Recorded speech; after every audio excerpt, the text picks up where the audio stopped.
Wala na pong bibili muna ng bigas hanggang sa mapilitan itong bumaba sa presyo ng abot kaya ng lahat. Sa tingin mo ba, tama si Rendon Labrador na wag na tayong bumili muna ng bigas para mapilitan silang ibaba ang presyo? Salita na po ako dahil mukhang hindi po kaya natin mapababa ang presyo ng bigas. Sasabihin ko na.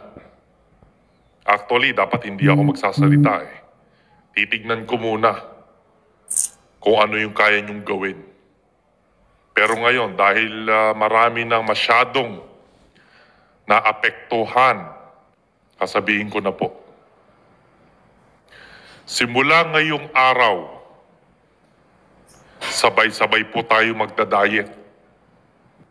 Wala na pong bibili muna ng bigas hanggang sa mapilitan itong bumaba sa presyo ng abot kaya ng lahat. Magsama-sama po tayo ngayong araw, para masolusyonan ang problema ng Pilipinas. Hindi ko na po kayang makita na maraming nahihirapan, maraming nagugutom. Magsama-sama po tayo para lahat po tayo ay magtagumpay.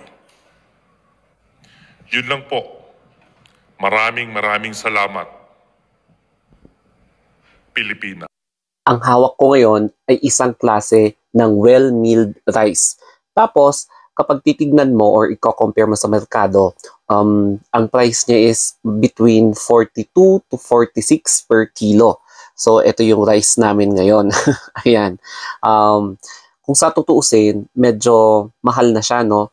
Kasi, di ba, 40 plus na. Tapos, 2 or 3 kilo yung binibili mo 3 times a day. So, imagine, parang 80 or 120 times 3, 360 pesos per day ang ginagastos mo para lang sa bigas.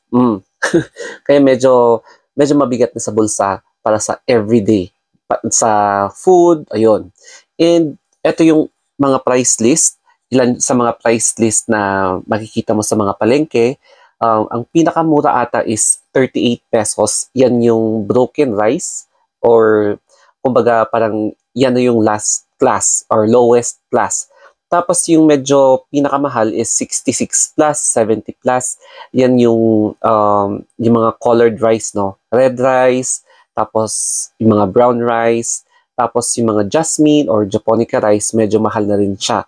May nakita ako na 58, 57, 60, 62 per kilo. Depende po yan sa mga seller, depende sa patong nila. So, kung sa tutuusin mo, mukhang siguro it's a challenge talaga na pabagsakin sa 20 pesos per kilo ang rice, no? Siguro, if ever man na marami tayong buffer, marami tayong stocks, siguro possible, pero ngayon, wala eh. Parang ang nipis ng ano natin, ng stocks, di ba? Tapos, babagyuhin na naman tayo. So, maapektuhan na naman ang farmer kasi andito na naman si Bagyong Guring. Ang alam lang natin na super mura yung presyo ay doon sa mga kadiwa stores na 25 pesos per kilo yung mga binibentang rice. Yan yung NFA rice, if I'm not mistaken. So, dyan mo mabibili yung ganung kamurang bigas. Kaya lang, kakaunti lang yung mga kadiwa store dito sa atin. Kaya, very challenging talaga na ibaba yung presyo. So, eto na ulit ang question natin. Kailangan ba natin na wag nang bumili ng rice para mapilitan lahat ng mga nagbebenta na ibaba ang presyo ng bigas? Reaction time.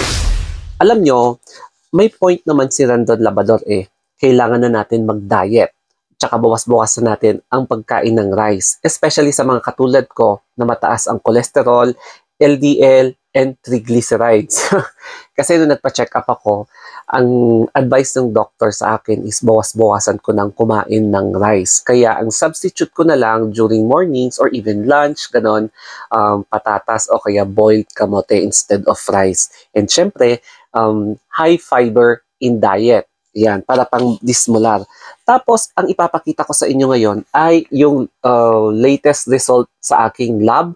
May kita yung triglycerides ko, medyo mataas siya, 275. Tapos, slightly elevated din ang LDL ko, 178. Ayan, lumampas siya sa normal na 165. So, 178, elevated na siya. And triglycerides ko, mataas na rin, 265. So, between 50 to 149 normal. Kaya lang, 265. Tama ba? Ayun, medyo mataas na talaga siya. Kaya, rinescribean talaga ako ng physician ng pampababa ng triglycerides tsaka ng cholesterol. Kaya, I therefore agree sa point ni Rendon Labrador na bawas-bawasan ang pagkain ng, ng rice. Siyempre, I'm not sure kung totoo nga na kapag lahat tayo hindi bibili ng rice, mapipilitan ang mga merchants na ibaba ang presyo. Okay, so that's it guys. I hope na may nakuha kayong point of view and sana may natutunan din kayo dito sa video na ito, especially about sa pagkonsumo ng rice. Ayan, okay? And syempre sa kaunting kaalaman regarding sa mga presyo ng bigas sa market. Okay, so thank you so much and have a nice day.